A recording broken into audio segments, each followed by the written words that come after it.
अस्सलाम वालेकुम दोस्तों क्या आपको पता है कि बाल पैड से लिखी गई चीज आप आसानी से मिटा सकते हैं। और क्या आपने कभी सोचा है एल्युमिनियम फॉइल में खाना गर्म क्यों रहता है और सर्दियों में हमारी एड़ियां क्यों फट जाती हैं। दोस्तों आपने ये बात नोटिस की होगी कि सोते हुए लोगों की बाज दफा मुंह से राल टपकना शुरू हो जाती है। ये एक चिपचिपा सा लिक्विड होता है और बाज दफा इसके निशान मुंह पे भी रह जाते हैं। ये हमारे मुंह से निकलने वाला रुआब असल में सलाइवा होता है। वैसे तो दोस्तों ये हमारे मुंह के अंदर रहता है, लेकिन जब हमें कोई इन्फेक्शन होता है तो इसकी मिकदार हमारे मुंह में बढ़ जाती है और जब इसकी मिकदार बढ़ जाती है तो ये सोते वक्त मुंह से बाहर निकलना शुरू हो जाता है। इसके अलावा दोस्तों ज्यादा काम करने की वजह से जब इंसान थक जाता है तो इसकी वजह से भी रात को सोते वक्त उसके मुंह से राल टपकना शुरू हो जाती है। जब इंसान गहरी नींद में चला जाता है तो थकावट की वजह से इंसान का जिस्म रेस्ट में होने के साथ साथ मुंह के मसल्स भी रेस्ट में आ जाते हैं, जिसकी वजह से ये राल टपकना शुरू हो जाती है। मुंह खुलने की वजह से ये मसल रुआब को रोकते नहीं है, जिसकी वजह से ये बाहर आ जाता है। दोस्तों हमें से बहुत से लोग खाने को गर्म रखने के लिए एल्युमिनियम फॉइल का इस्तेमाल करते हैं। ज्यादातर जब बच्चों को खाना पार्सल दिया जाता है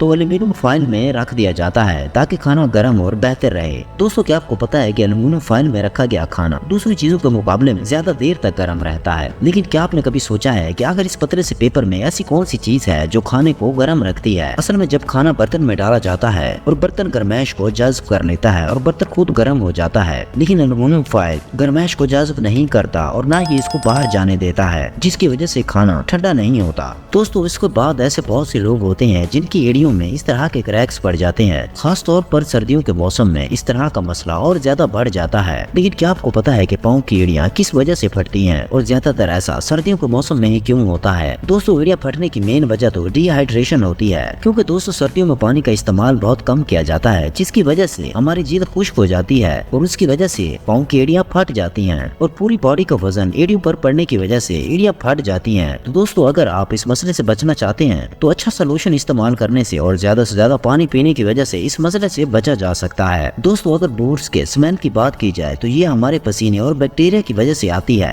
दोस्तों अगर आप इस मसले से बचना चाहते हैं तो टी पैक लेकर जूतों में रख दें। टी पैक जूतों की स्मेल को जज्ब कर लेती है, जिसकी वजह से बूट्स की स्मेल खत्म हो जाती है। दोस्तों अगर सॉक्स की स्मेल इस टी पैक से खत्म ना हो रही हो तो उसमें सिलिकॉन जेल रख के उसको मुकम्मल तौर पर खत्म किया जा सकता है। दोस्तों ये ट्रिक आपके बहुत काम आएगी, आपने इसको आजमाना जरूर है। दोस्तों अगर आप स्टूडेंट हैं तो आप ये बात जानते होंगे कि बाल पेन के आखिर में इस तरह का मटेरियल लगा हुआ होता है। दोस्तों असल में ये बाल पेन का रेजर होता है। अगर लिखने के दौरान कोई मिस्टेक हो जाती है तो इसको आसानी से मिटाया जा सकता है। दोस्तों नॉर्मल बॉल पेन के अंदर इस तरह का फ्यूचर नहीं होता, लेकिन इस बॉल पेन की इंक को खास मटेरियल से बनाया जाता है जो कि रिमूवेबल होती है। इस बॉल पेन के पीछे लगी हुई रबड़ की मदद से आप इसीलिए कोई भी वर्ड रिमूव कर सकते हैं। दोस्तों ये पेंसिल लेड पेंसिल के पीछे लगी हुई रबड़ की तरह काम करती है। दोस्तों ये फैक्ट सच में कमाल है। दोस्तों अगर वीडियो आपको अच्छी लगी है तो लाइक करें। मिलते हैं अगली वीडियो के साथ, तब तक के लिए अल्लाह हाफिज।